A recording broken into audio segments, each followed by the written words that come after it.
Hey, old plaid man here. I left my plaid inside the house. New excuse. It's good, I promise. I did have it, but yeah, whatever. It's cold outside. What can I say? So Thursdays are Throwback Thursdays, and I had an interesting thing. Hi, Riker. That I saw on Facebook today, and I went on a whole rant about it briefly. So I'm just going to kind of go on another rant about it right now. In short, there's this fun fact of like, oh, hey, if you could go back in time, right, then where would you go? And in my opinion, I feel like 9 out of 10 Americans, at least, would be like, I'd go back to like when, Hitler was a kid and I'd kill him. I'd kill Hitler as a kid. And it's like, oh, okay, so let me understand this correctly. You can go back in time and you decide to go back to when Hitler was a kid. But in my head, I'm thinking, all right, so when do you go back? When do you go back? And unfortunately, most Americans are freaking dumb and they would have no idea as to when they would go back. Like, if you ask the average American when World War II happened in the first place, they'd probably be pretty clueless. And then there's the other thing of like, all right, even if they knew, they're like, all right, cool, World War II happened like 1940-ish. All right, so how far back do you go with Hitler? Okay, let's say you go 20 years. All right, so 1920, right? All right, where's Hitler then? Where's Hitler? Like, where do you find Hitler? You can go back in time, and let's say, magically, you can teleport wherever you want in the world. So that's a twofer, right? You can go back in time, and you can teleport wherever you want in history. So where do you go? And I feel like the average American will be like, well, I go to Germany. Like, where in Germany? Yeah, just Germany. Like whatever the capital is. Because he's probably the leader then. It's just like, no, that's not how the world works. It's not how life works. That's not how this stuff works. Like, you can't just go back in time and like change a thing.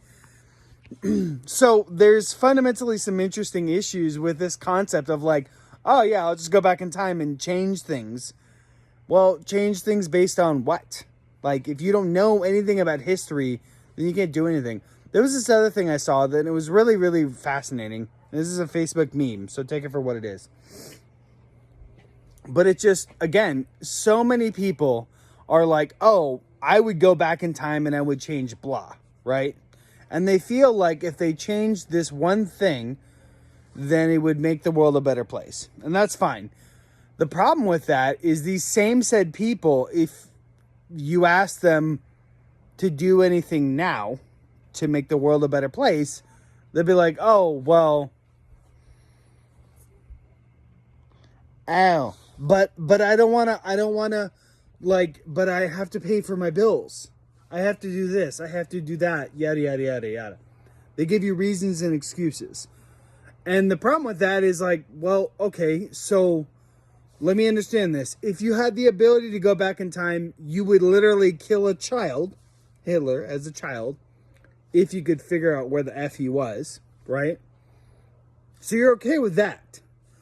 But now, in present time, you are unwilling to do anything of significance to affect the current timeline, where we're at right now. Cool. Makes sense. That's logic. That's solid. Good on you.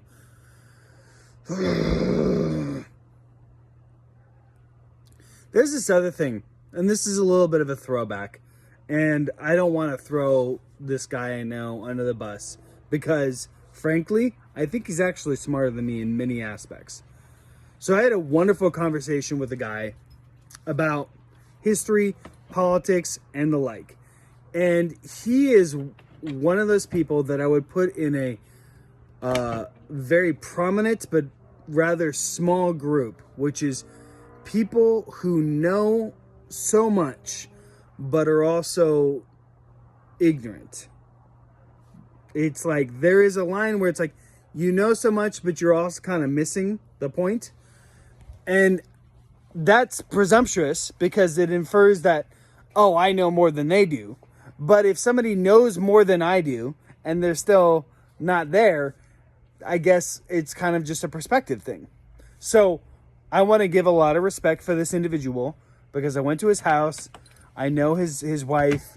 I met his 2 children. I think he's a very smart guy. Okay. But I will say this. There is this fundamental issue where you talk to someone who's very knowledgeable about a subject, but I feel like they haven't really thought it all the way through. So, as you've probably observed, there's people who are dum-dums and know nothing. And then there's people who know a little bit, and that's okay, but sometimes it's annoying. And then you have people who, like in this gray area right here, where depending on what they know, it's like, okay, they can utilize that data or whatever. Then you get people on the other end of the spectrum over here who know all of the things. And I'm talking about like my friend or people like Ben Shapiro or even Dave Rubin who are very intelligent and very knowledgeable, all right? But it's weird how you get people who read the same thing. 2 people who read the same thing and they're like, oh, blah, blah, blah, blah, blah, blah. Like 2 totally ends of the spectrum. And you're like, how? How did 2 people who read the same thing go on 2 ends of the spectrum? It's very fascinating. I don't really have the answer, but I will challenge you on this. Is in my experience, there's a lot of weird things going on. And I'm not suggesting you go into the deep dark, like go down the rabbit hole and all the things, but I think it's imperative to start looking at who question things. If nothing else, just question what you hear, what you read, who you're listening to, and look at it. This is a common thing where you're like, hey, something bad happens, and you're like, well, who benefits from that thing happening? And if you just do that bare bones thing, you'll start realizing, oh, hey, there's a short list of people who benefit from this happening. And then you can start going backwards from that. Anyhow, I'm just saying that simply put, it's not enough to be smart. It's also imperative that you question and you start thinking about these things. And frankly, the person I was talking to, he's a very smart individual. I'm sure he questioned a lot. What was fascinating to me was how much he knew and yet how different our opinions were. So he knew more than me, and maybe if I knew all that he did, I'd be in the same position. I don't think so, though. So I will say this, that it's not just knowing the data. The other part is you need to start questioning the data that you have. Like, question.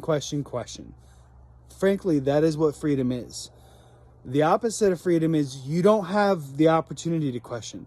You are told something and that is it. There is no room for questioning. So use your freedom while you have it, and you might still keep it. That's it for today.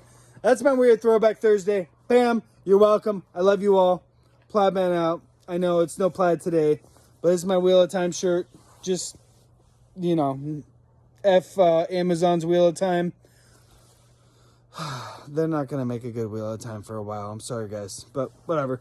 I'm going to do a review of it, the Wheel of Time at some point. Anyhow, talk to you later. Bye, guys.